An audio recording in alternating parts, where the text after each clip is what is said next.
Mishpatim, lots of laws, civil law, a lot of civil law. Should we begin with laws of actually servitude? Let's get right into it.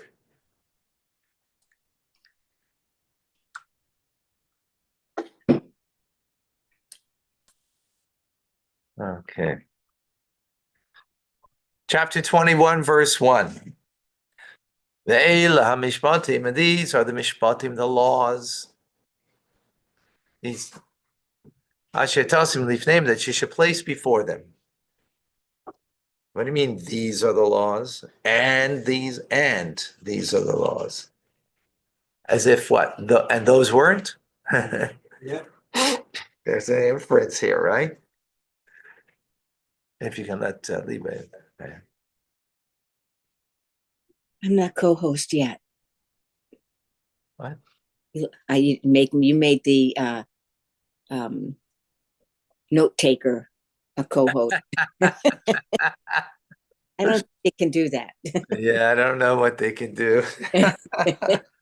Okay. All right. All right. Eila Mishpatim, and these are the judgments. Rashi. Wherever it says the word Eila, these, what does it mean, these? It means these are not those. Pasals of Rishonim. It rejects the previous one. Ve'ela, but here it doesn't say Eila, it says Ve'ela, and these. That's Meisavad Rishonim. That's adding to these and those. That's what it means. So what does it mean over here? Just as last week's Torah portion, we were at the foot of Mount Sinai, we received the 10 Commandments, just like that was from Mount Sinai, the 10 Commandments. These two are also from Sinai, right? These two and others don't think that this is not from Sinai. This is just the same from Sinai as the 10 Commandments. And so why was the Mishpatim, this section over here, judicial cases, juxtaposed to the laws of the passage about the altar? Because the end of last week's Torah portion was about the altar, right? So Rashi says, this is to tell you, we just learned this in Rambam, in the laws of Sanhedrin. Right, that the Sanhedrin, the high court, has to be next to the altar, near the altar at least. Right, that's why they juxtapose. Now Rashi picks up on the words a place before them. Who's the them? Who are you placing before? Who's the them? Hashem said to Moshe, don't think. I shall teach them a chapter and a law 2 or 3 times until it is a set order in their mouths according to its format. In other words, until they have memorized it. But I'm not going to trouble them that they should understand the reasons behind all of the explanation. In other words, just know by heart the law. That's what you might think, right? That's what you might think. I'm not going to bother you that you're going to have to know all of the ins and outs and the rationale and the reasoning behind the law. You might think that. In other words, just know what the final conclusion of the law is. In other words, this is you're not allowed to take the bad from the good on Shabbos, right? Whatever. So and what the reasoning and behind that, I'm not gonna make you to know that. You don't need to know that, right? This is all from Lifneim. Well, that's the exactingness there. Therefore, it says, place it before them, like a table that's prepared to be eaten, that's placed before them. In other words, you got to give them everything. Just like a table that is, set before guests, you place everything, right? So also in Torah learning, you got to teach it all, a full table. Okay. That's all it's saying. It's not saying you need to. Well, no, it just means that you have to understand. Yeah, you have to understand. You have to understand. Yeah. It's not enough just to. Find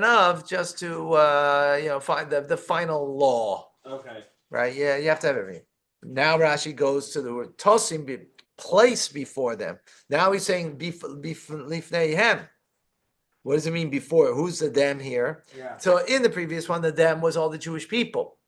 Yeah. Now Rashi said lifneihem is loy lifnei goyim, not before non-Jews. Even if you know in a certain matter, in a law, Israel, the non-Jews judge exactly like Jews do. Right? Let's say, you know that. Do not bring it to their courts. Right? Do not bring any litigation between two Jews. Do not bring it to non-Jewish courts, even though the non-Jewish court will instruct exactly and judge exactly like our laws. Even if you know that. Even if you know this, maybe going because if you bring legal matters before non-Jews, it's a shame. You're desecrating God's name, and you're giving esteem to idolatry. Right? Because theirs is based on idolatry. By attributing importance to it. As it says, their rock, their God is not like our God, and our enemies judge us. Then we will literally let our enemies judge us. And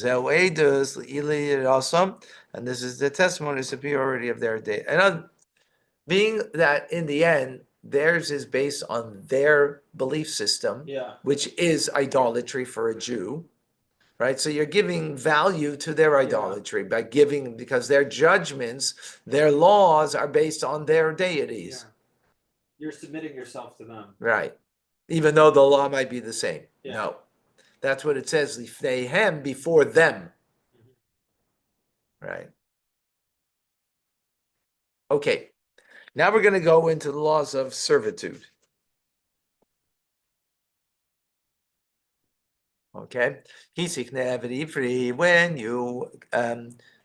When you buy a Hebrew slave, 6 years he should work. And on the 7th year he goes out he goes out free. In other words, without any further obligation of payment. Okay. Just for some background, a Hebrew slave can be only in two manners. Either the person sells himself because he's destitute to such a degree that he doesn't even own the shirt on his back. Yeah. Literally, he doesn't own land, he doesn't own anything, not even the shirt on his back, so he can sell himself. Or he was a thief, and he sold, and the Beis Din, the court of law, sold him in order to pay back, because he doesn't own anything. He's literally destitute. He doesn't own anything, to be able to pay back what he stole. So therefore, he's sold, and that money is given to the person he stole from. Yeah. Okay, those are. Now we're going to go through a whole whirlwind of things, back and forth. So just as they say in French, halt cop. Okay.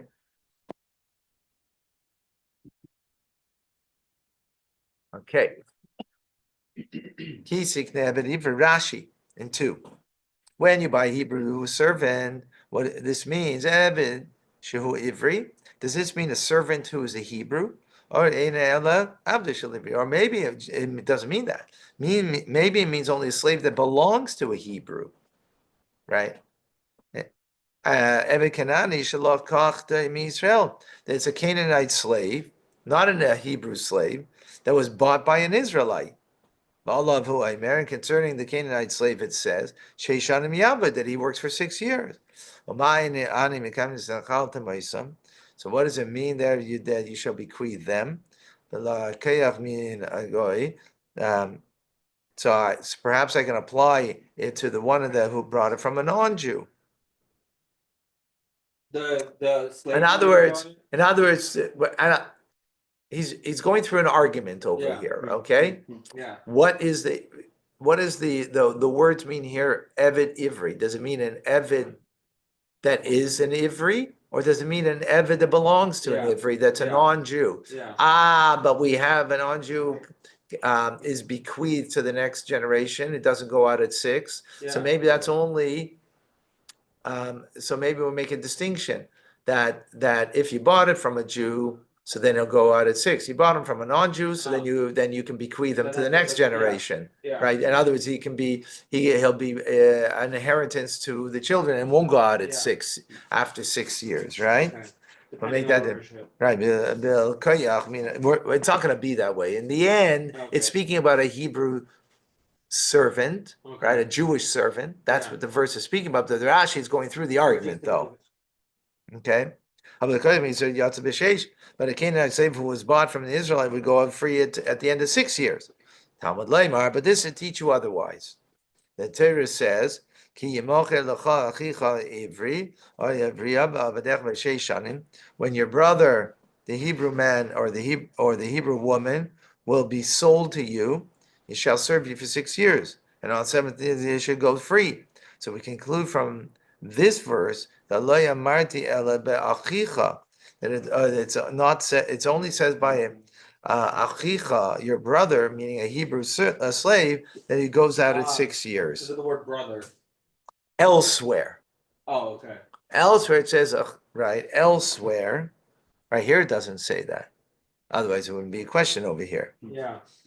But it says your brother going out at 6. Yeah. So this has to be About a fellow Jew who's also going out at 6 rather than a Canaanite that was bought from an Israelite.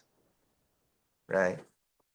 That's what it means. Kisikna, when you will buy, miyad basin. What does it mean you buy? Who are you buying from? The hand from the court. Because he was sold because of his theft. As the verse says, that he doesn't have, therefore he's sold because of his theft. Is that what it's referring to? Oi? Maybe not. Maybe it means elsewhere. Or maybe it's speaking about the case where he is sold because of abject poverty. He sold himself, not the Torah. Because it says you're purchasing him. But who's the one who sold him? Is it the court or he himself? Right? When you're abject poverty, you sell yourself. Yeah. When you stole, the court's selling you. Yeah. Right? And here it's not clear. All you know is that you purchased him. So which one is it referring to? That's the question. And therefore, if it's he sold himself abject poverty, he doesn't go out when it's by 6 years. Right? But this is going to be argued. In other words, the point he wants, the argument is, are we making a distinction between the two Hebrew slaves that are sold, that are purchased?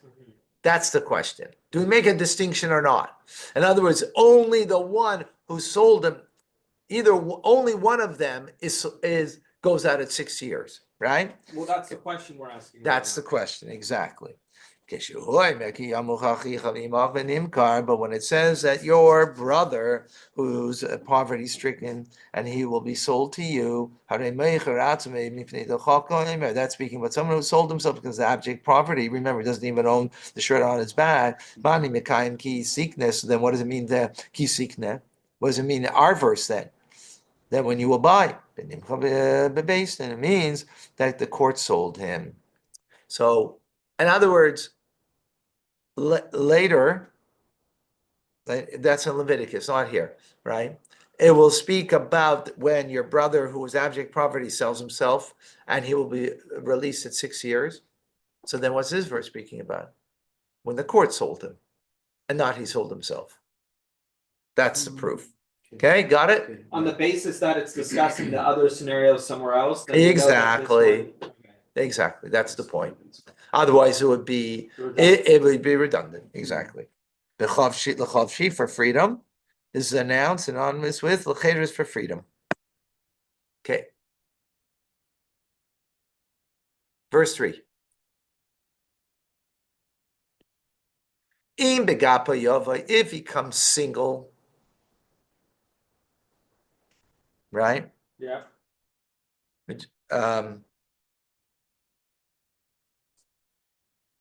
Or alone. Agapa means alone, but means single. Yava begapa yetze.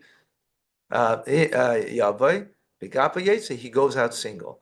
In bal isha, who? But if he is a married man, has a wife, yatze ishta imay, and his wife will leave with him. Hmm. In other words, he was sold into slavery. What's about his wife? He was the thief, right? We're talking about. She's attached to him. He's married to her. Yeah. So what's going to be with her? That's the question, right? But we're talking about leaving service. We're not talking about going into service. No, the question. Right. No, that's what the verse says, 100%. But you're going to see the inference. There's implication from all of that. Okay. There's implication. Let's go. Let's see. If he comes alone, means he wasn't married to a woman, right? When he was sold into servitude. As Uncle says by himself. The word gape means in his coattail. Meaning he only came with his coattails, meaning alone, Yeah. right? He came only with his garments. He didn't come attached. Mhm. That's what it means. Then he goes out alone. What does that teach us? That if he was married on the outset, right? And we'll see then his master, the inference over here, because we're going to see shortly, or maybe it's the next verse. Yeah, in the next verse, we'll see. There's a very unusual law over here that if he's married, it's going to be in the next verse, not this verse, but the implications in this verse already, that if he's alone, comes in, he goes out alone. In other words, he can't be given a shifcha, a Canaanite maidservant, for any relationship. He Okay. can't be given. Okay, that's what it means. We'll see more when, right? In order to father slaves. If he is a husband of a woman, Israeli, so a Jewish woman, right? Yeah. What does it mean she goes out with him?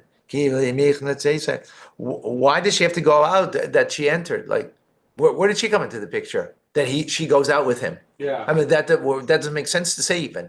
Well, why is the verse saying that? What's the implication? So Rashi says that when a person buys a Hebrew servant, he's obligated to supply food for the servant's wife and children. That's what it means. Got it? So but this is if he went in with his wife. No. No, this is if he got. But she doesn't become a slave. He's the slave. Yeah, He's the one who stole. Yeah. But he's obligated to feed her. How can he?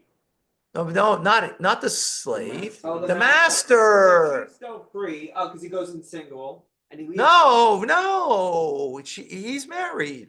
If he came in alone, he goes out alone, he won't get a shifcha kananis in the next verse. Understood. Right? If he's married, she goes out. Well, she was never taken as a slave that she should go out. Yeah. So what does it mean she goes out? Meaning she goes out from being taken care of once he goes out, right? Meaning he has to take care of her. In other words, the Talmud tells us when you get a slave, you got a servant.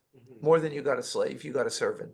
I mean, not a servant. You become a servant. You become the slave to them because you have to provide. And as we will learn later, that you have to. If you only have one cushion, the servant gets it before you get it. Wow. Right. Wow. So, and here, in other words, when he's purchasing the servant, he has to know that he has to take care of the wife too and the children. If they have 5 kids, he has to feed them all. Yeah.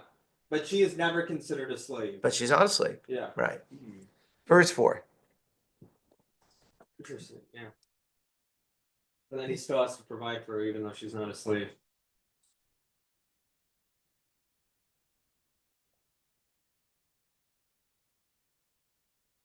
Okay.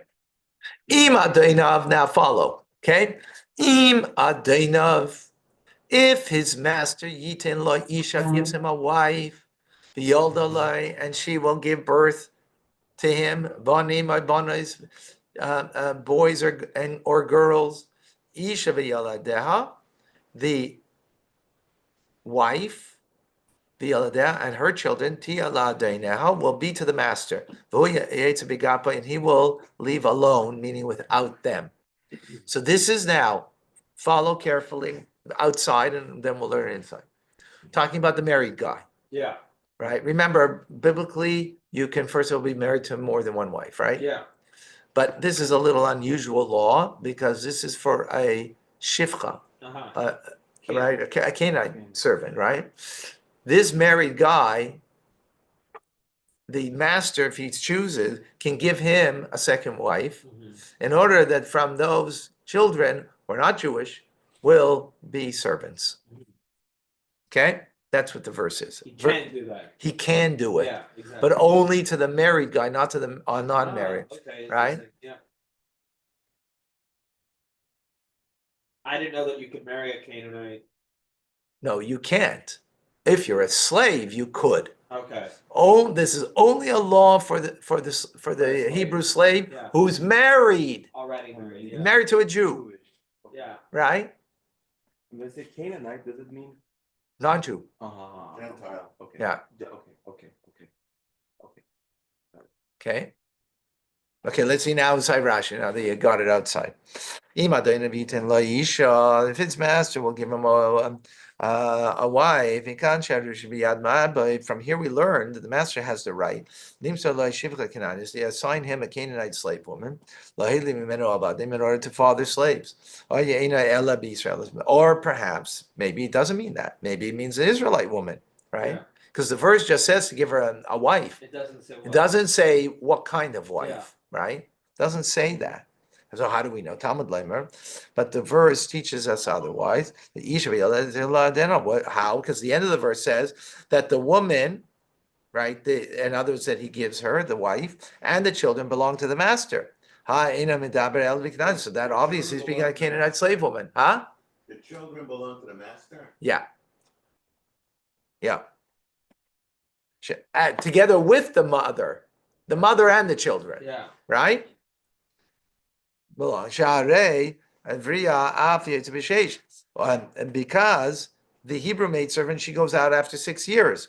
So the fact that the verse says that they belong to the master means not going out after 6 years. So therefore, it cannot be a Hebrew slave woman. Because you can't keep a non-Hebrew slave for you can keep a non-Hebrew slave Right. for longer than 6 years. Well, no, that's the whole question here. Yeah. What does this mean over Yeah. here? He's going. You're coming to the conclusion. Okay. We're going through the argument. Okay. You got to go through the argument first, right? Yeah.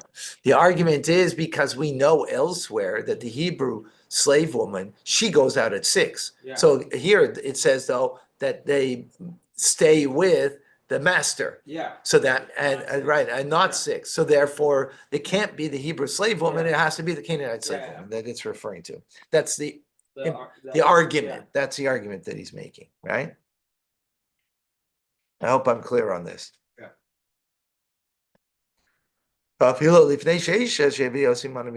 Even before 6 years, if she brings signs of puberty, she also goes out. Shenemar says, so it says a Hebrew man or a Hebrew woman. It teaches us that she goes out at 6 years. Okay. But that verse is taken from elsewhere. Yes. Yeah, it's not here. Yeah. Okay. But that's just another argument for why we understand a Hebrew woman cannot be kept for longer than 6 years. Right. She even goes out before 6 if she shows signs of puberty. Yeah. So she's like a kid when she's a slave, and then she goes through puberty. Obviously. Right. So what happened if the father's got abject poverty, right? Yeah. He can't feed his children. Yeah. He can't feed his children. So here Torah is giving a way that you can take care of the children, Yeah. right? It's like welfare. Right, another person Yeah. is going to take care, Yeah. right? And it goes even further. We'll see. It's with the intent, as we're going to learn a bit later, that he has to marry her or his son has to marry her. So you're taking in this slave who you have to, if you only have one pillow, you have to give them the pillow Yeah. first, And then you have right? to marry them. And you even have to marry them. So it's a social system to take care of those who are impoverished, Yeah. right? It's not at all like slavery that, yeah, that we we think know of. what we think of. Yeah. Right. Okay, verse number 5. Im Amar Yemar. Now, we're going now back to the married guy, right? Who's married he's got his own family, Yeah. but he was sold because of theft, Yeah. right? The master's taking care of his wife and kids, Yeah. right? But now he's got this Canaanite woman also, right? Im Amar Yemar, if he says, Ha'eved, the servant, Ahavti es Adoni, I love my master. As Ishti and my wife, as Banai and my children, Lo Yetze Chafshi, I don't want to go out free. Right? Rashi, as Ishti, Hashivcha, the Canaanite, right? It's interesting because it doesn't say non-Jewish wife in the verse. It just says wife. Right. Well, Rashi, that's what Rashi said, Hashivcha, Yeah. meaning the Canaanite. Yeah. Right? That's what Rashi says. You're right. That's what we have a written law. We're learning that decoding of the Talmud, Okay. right? Oh, so this okay. So this was. This is part of the oral Torah. Yeah. Rashi's your oral Torah, Okay. right? Wow. Yeah. Because otherwise, you'd look at this and you'd have no idea from this verse. That's why Yeah. without the oral Torah, you have nothing. Yeah. Yeah. Wow. Wow. That's why Wednesday you have to come in order that you can understand what we're talking about here. So you can have a context for all of Yeah. this, right? You should invite over the Karaites or whatever. You know that group. Okay, right. Yeah. Okay. The Gishai. So then what you got to do, right? He's supposed to go out after 6 years, right? Yeah. Right. Yeah, And he doesn't want to, he wants to stay. He likes He likes it. The amazing, beautiful sikha by the Rebbe over here of this whole thing. Mhm. The Gishay, and you bring him close, Adainav, his master, El Elohim to the court. Right? Vigishay El Adelis, and you bring him close to the door, El Mezuzah, and to the doorposts, right?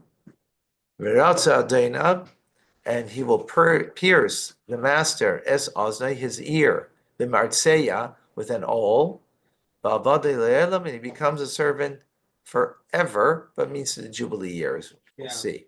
Okay? What's going on over here? Listen, let's see Rashi. Fascinating. Okay, 6, yeah? Yeah. Ela Lakim, you bring him to the judges, the based in to the court. The master must consult with his sellers, that sold him as a servant, Yeah. right? The court sold He him. didn't sell himself. Exactly. Not in this case. Eladela, so you bring him to the door or to the door post. One might think that the base of this verse, the doorpost is valid, place upon which they bore the servant's ear. The verse tells us others that you will put the awl to his ear and into the door.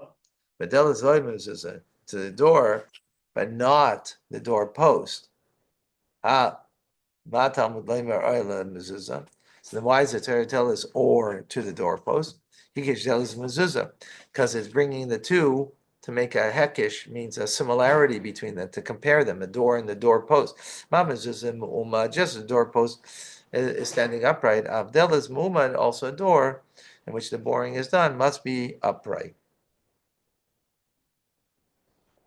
Another door that's being removed from the hinges and lying down is not Yeah. upright, so that it disqualifies that. And this we all get from or Rashi gets from the fact that it says to the door or to the doorpost, Right. not just the door. Because then if it was just a door, you could. A door could be removed, a Yeah. door post can't be removed, Yeah, right? So yeah. therefore it's bringing, since it brings both of them, right? So it means to compare the two. There Yeah. needs to be the door in its place. And the master will borrow through his ear, hayimanis, the right ear, or small, or maybe it's the left, right? Which one? Yeah. It says oizen here, which means ear, and it says also in another place in it says later on also the word oizen. So we make a gzeir shava. We make the gzeir shava means that similar words, same words in other places. Yeah. There's an equation between them. Yeah. Okay. Also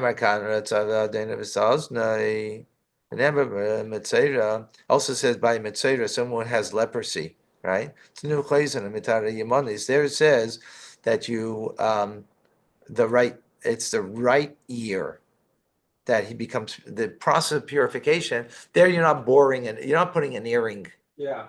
making a hole and putting anything right, and you're not doing that. There, but it says the right ear when it comes to ear. Here it doesn't say which ear, so we make a comparison between it, or we connect it to, and therefore Afkan Yaman is here. It's also the right ear. Okay. So Rashi now asks, what is it about the ear that you're that you bore a hole into the ear? Like what gives over here? Why is the Torah saying this? And all other organs of the body, why here? Rabbi Yochanan ben Zakkai said, we had him last week in our class, if you recall. He's one of the Tanoim, one of the famous Tanas. Who's a Tana? Who's a Tana? Men of the Mishnah. Men of the Mishnah are Tanas. Starting with Rabbi Hillel. Starting with Rabbi Hillel. Exactly. Or better yet, Hillel Zaki. Hillel the elder. Yes. So why the ear? So Rashi explains. This ear Sheshama that heard. Al Har Sinai loisignoiv not to steal. Allah Veganav, and when it stole.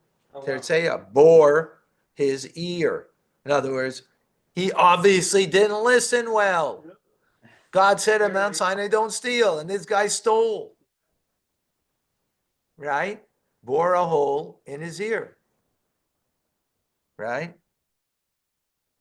And if he sold himself because of abject poverty, the following reason applies. The ear that heard Mount Sinai, that the children of Israel are slaves unto me. And this one went and acquired himself a different master. Now, we're supposed to only have one master. Now, God's not happy that you went and sold yourself. He's not happy that you're so destitute that you had to do that. Or am I making an extra in front? Yeah, no, that you sold yourself. That you sold yourself. Even though you're destitute. Yeah. Right. Right. So you also bore your ear in his hole, So in his a hole in his ear. Yeah. Allah said, when this one went and acquired himself a different master, Tartseo, he should be a hole should be bored into his ear too. Whole sicha, the Rebbe, beautiful sicha. I'd love to hear that. No. Why are you doing this only at the end of 6 years? Why not doing this at the beginning when he actually sold himself? You're saying why didn't he pierce his ear when he first sold himself? Yeah, I mean, God, why are you making a servant for a servant? So anyway, not for now. It's too much to do here. So Reb Shimon, he expounded this verse with packets of pearls. What's different? A door and a doorpost, unique from all the furnishings in your house, that this is what the commandment is done with. God said, the door and the doorpost, they were witnesses in Egypt. I skipped over the lentil and the two doorposts of the Israelites, right? When they put the blood of the Paschal lamb offering, right? And I said that the children of Israel, they're my slaves. They're my slaves, and not slaves of slaves. And this one person went and he acquired for himself a master for himself. Therefore his ear should be bored in their presence. Right? In other words, it wasn't because it's Sinai said it. It's because, in other words, he's giving another reason of why the doorpost, right? Yeah. It's because the doorpost I skipped over those doors of the Jewish people, right? And because I did that, they became the firstborn, my slaves. And now there's my particular servants. They're the Kohanim. They're supposed to serve me. All the Yidden. It's all the Yidden. I actually over here, I don't know why. Yeah, I say. Now, that's the reason why I saved you, all the Yidden, is that you should be my servants, right? That you should be my servants. Yeah. And now you went and got yourself another Yeah. master that you should be a servant to. Don't be a servant to a servant. Be a servant only to me. You didn't. That's why you're being brought close to the doorpost, Yeah. right? To put the to make a hole in your ear. Okay, got I'm it? sure there's so many Kabbalistic reasons and stuff. Oh yeah. Oh yeah. He shall serve me forever. The Yovel means until the Jubilee year, the 50th year. Oh yeah, maybe it means forever, literally, as the word says, Yeah. right? Talmud Leimar, but the verse says, "Ish el mishpachta tashuvu." It says, "A man will return each man to his family." That's when it's speaking about the Jubilee year, Yeah. right? That a man goes back to his family. Who should go back to his family? It's speaking about property goes back in the Jubilee Yeah, year, loans. but it also not loans, property. You sold property, Yeah. and the Jubilee year goes back to the original owners. Now that you're really, you don't buy property, you're really leasing You're property, leasing, yeah. right? Biblically, at least, right? Yeah. So, and there in that context, it says that a person goes back to his family. Who's going back to it's property going back to their family? Who's the Yeah. person? Who's the person? The slave. Oh, because the slave is like property. Because the slave is. No, I don't think so. I don't think that's the reason. Because the verse says, not because he's like property, it's in the context of the property that it also says that a person goes back to his family. So why is he going back to his family? It's because it's talking about the one who wanted to be a servant forever. You're not forever, you're to the Jubilee. That's the proof that it's Jubilee. Because here it says forever. And what does forever mean? Does it? Well, how do you know that? It means forever. How do you know that? Just said so. Because it says you go back to your family by the Jubilee year. Who's going back to their family? Only the servant that's a slave. Not the Canaanite woman, not the. No, the Hebrew slave. No, the Hebrew slave. Hebrew slave is speaking about, right? I still don't get how forever led to Jubilee year. That's the proof. Because later on, when it speaks about the Jubilee year, it says that a person goes back to his family. Where did a person leave his family that he's got to go back to? Only by a slave. Okay. So therefore, see. over Yeah, here, when it says forever, it means Jubilee. Yeah. Okay. Otherwise, if it meant forever, then it'd be contradiction to what it says later. Yeah. which So would then be- 50 years is called forever. Yeah. Okay. 50 years is called forever. Yeah.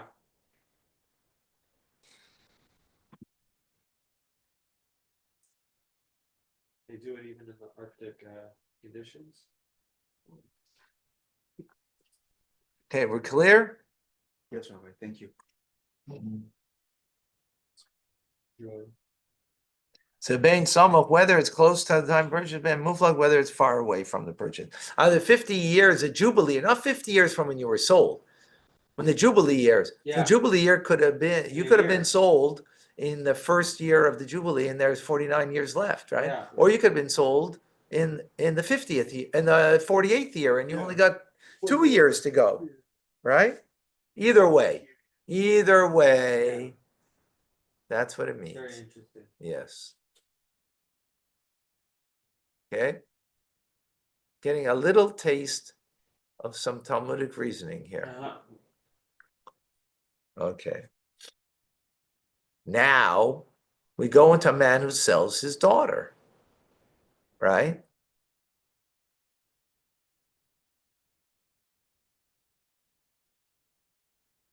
Why would he do that? Again, abject poverty. He cannot, and we're talking about a young underage, and she's going to be completely taken care of. That's the social Yeah, system. That's the yeah. biblical social system to help abject poverty. Yeah. There's no homelessness Yeah. as a result. Not allowed for that. There Right. has to be someone who is taking care of you. Yeah. The father can't do it, Then he has to give her. then he's going to sell her, Yeah. right? And part of the sale is that she will marry into that family. Yeah. So can you imagine that? Like that's like, wow, unbelievable, like Yeah. kindness. We don't have anything like that today. No. Okay. So you can sell someone else in your family and not yourself. We don't have anything like that. Well, yeah, that's over here. Yeah. Ki imkar ish as bita, when a man will sell his daughter la'ama for a bondswoman, lo say abadim, she may not leave his service as a non-Jewish bondservant do. Let's see, Rashi, what is that? Oh yeah, okay. 7. Ki imkar ish as bita. So if a man sells his daughter as a maidservant, mikatana calls him medaber. The verse is discussing a daughter who is a minor. One might think that even if the daughter had produced signs of puberty, the father has a right to sell her. Yep. So that's wrong. But what's the proof? Because we're going to learn from kal v'chomer. Kal v'chomer means from a light to a heavy.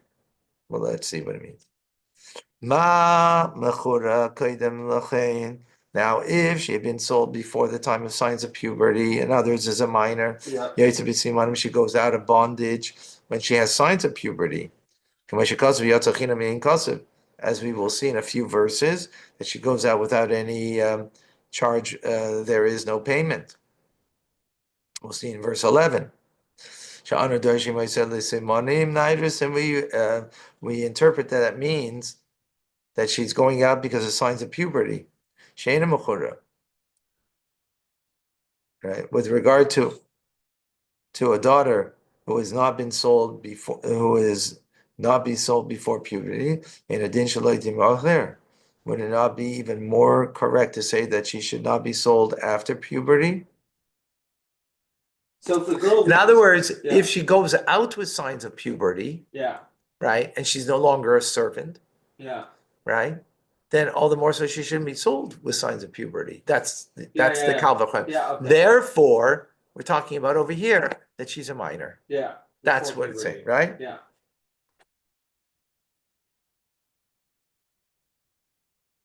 Let's say abadim do not. She doesn't go out like the release of slaves. Ketzis abadim kenanim, like Canaanites, that they go out if they lose a tooth or an eye. But this one doesn't go out if she loses a tooth or an eye. She works for 6 years, or until the Jubilee year, or when she produces signs of puberty. And whatever comes first, her freedom comes first. Law, but if the master injures her in her eye or tooth, he gives her the value of the eye and the value of the tooth as compensation. Or maybe this whole argument is incorrect. In other words, perhaps the verse means only that she goes out like to be free, like the release of servants, the Sheish B'Yavel, in the 6th year or the Jubilee year. Talmud Loimer, but the verse says, and when your brother, the Hebrew man or the Hebrew woman, will be sold to you, we make a juxtaposition of the Hebrew maidservant to the male maidservant, to all releases from bondage. Just a Hebrew male servant goes out free with completion of 6 years or the Jubilee year. So likewise, the Hebrew maidservant, she also goes out with 6 or Yovel. So now what we have. So then, what does it mean that she goes out released like other slave? She doesn't go out with if she was hurt like the Canaanite slave woman would. So she can't be tossed aside just because her arm gets broken or something. No, she doesn't go out because of it. A Canaanite slave would, if the Canaanite slave is injured, goes out. If the Hebrew slave is injured, doesn't go out. Only goes out by 6 years or Jubilee year, or by signs of puberty. Trying to figure out what does it mean here? She doesn't go out like a non-Jewish bondswoman, bond servant, right? So then that's what the argument he's making over here. And he somehow reaches that conclusion through the fact that she's compared to a Hebrew man. A Hebrew manservant, a Hebrew manservant goes out by 6 and by Jubilee year. So therefore, what does it mean over here that she doesn't go out like the non-Jewish bonds servant? So it means she doesn't go out because they go out if they were hurt, and she doesn't. Yeah. Now that she's still a servant. Because she's like the Hebrew man, she goes out like the Hebrew man, not like the Canaanite who has a different set of conditions. Exactly. Now, are there male slaves who are children who then, when they get through puberty, this condition applies, or is that just not a thing?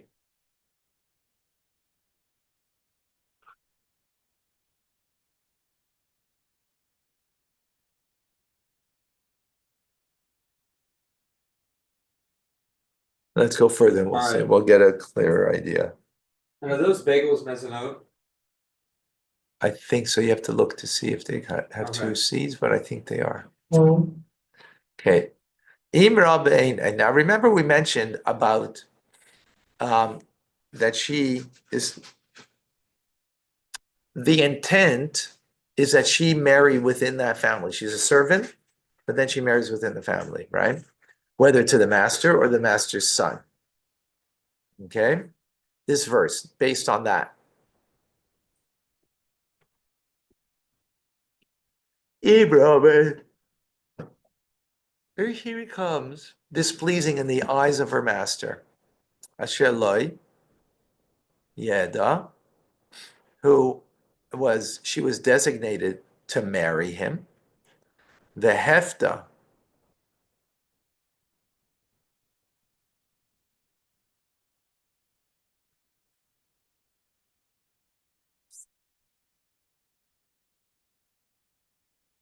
Yeda for designated for him, right?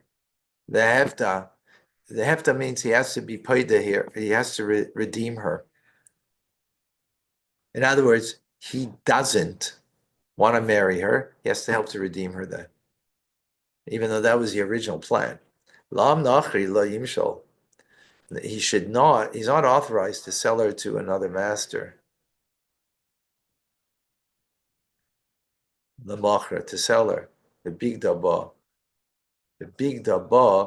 he betrayed her. Why? Because he didn't marry her. Which Torah is giving the way out that he doesn't have to marry because he doesn't want it. He doesn't want it. He's not pleasing. Yeah. Right? That was the original idea, but she's not pleasing. Yeah. Okay, so let's see Rashi now. If she's displeasing in the eyes of her master, they didn't find a favor in his eyes in order to marry her. And he did not designate her to be a wife, because he should have designated her and married her to be a wife. Why designate? Because he already paid for her, remember? He paid money. So that was the money for marriage. Yeah. Now he just has to designate her in the category of marriage, right? Yes. But he doesn't want to. But he doesn't want to marry. But he doesn't want to marry her. Yeah, he should have married her, but he doesn't want. Because he can do shall. The money that he purchased is the money for kiddushin, right? Like we give a ring now, that's a value of money. He gave that money when he bought her. He promised her basically. No, he didn't promise her. That's a different. He He didn't gave her promise. money. No, he didn't give her money. He gave the father money, Mhm. right? Yeah, And she was a minor, but Yeah. that money was like marrying her, yeah, or with the intent to marry her. Yeah. So he doesn't have to give money now. Now he just has to designate her and say, okay, we're getting married, right? And he's not which, giving. by the way, and he's on. By the way, she has to agree to this. It's not like that's a different place. We learned that, but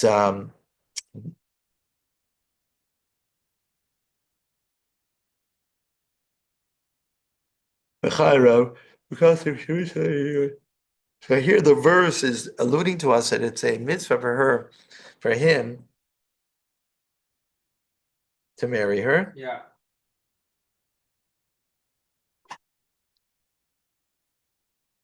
But again, even if her father designated her as a child to be, like, with the assumption that he would marry her, she still has to agree when she's an adult. Yeah, but the verse is not talking about that. Okay, I've fine. just said that Yeah. is extraneous. All right. So this is just telling us that there doesn't need another act of kiddushin because money was given already. That's the what Rashi is saying Yeah. over here.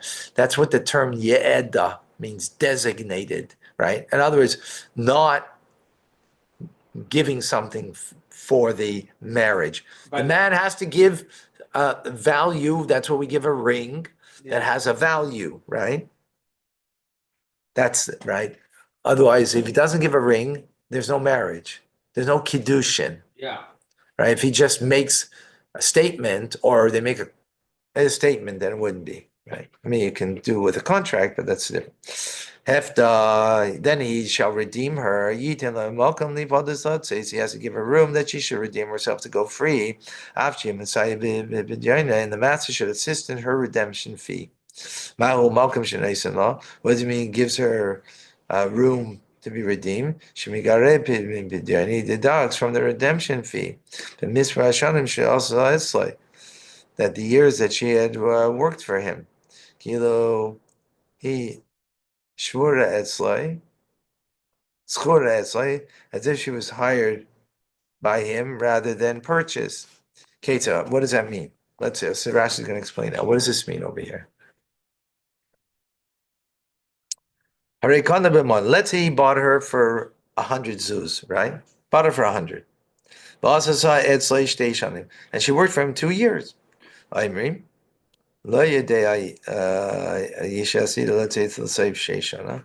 we say to him, you know that at the time that you bought her, that she was destined to go free at the end of 6 years. It means you have her labor for the value of 6 years, right? yeah. V'shishis hamana. So a sixth of hamana. Asasa etzelcha shtei shanim. So she did every year a sixth of hamana, Yeah. and she worked for 2 years. Harei shlishis hamana. So that's a third of hamana, right? Because she did 1/3 of her time. She's supposed to work for 6 years, right? She worked for 2 years. And then he found her displeasing.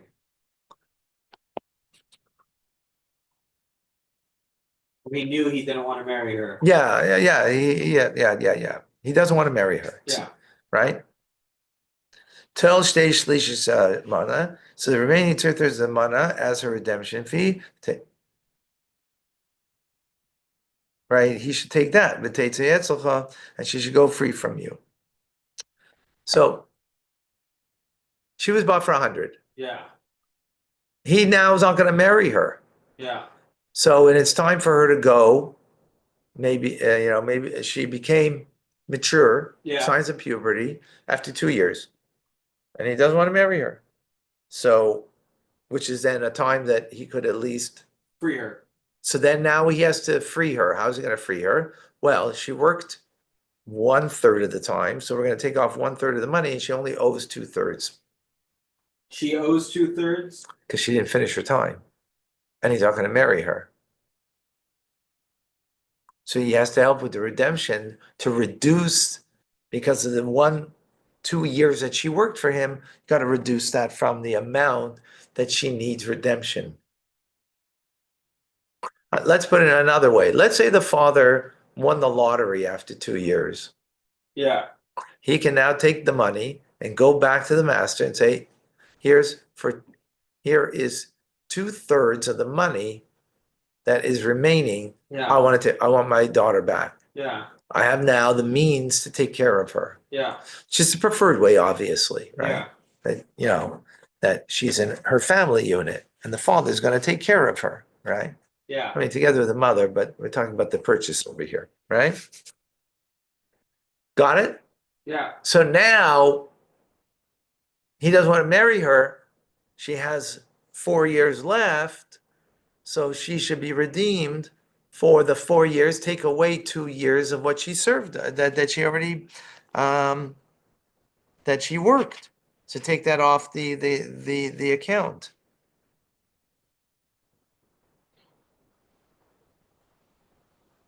that's not compensating her though for the expectation that she'd get married. No, it's not. Yeah, we're not finished. We're not finished with that concept. This is Okay. what this verse is telling Okay. us right now. But you're correct. Okay, we're gonna finish off over here because we gotta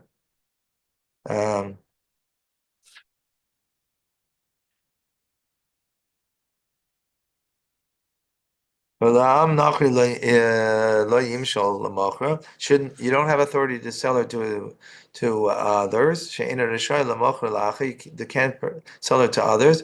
Not the master, not the father. They don't have permission. He has betrayed her, the master. If becomes a betrayer, not to perform the commandment of the designation for marriage. Likewise, the father is included in this phrase, because he's betrayed her and sold her to this one, who in the end isn't going to, right?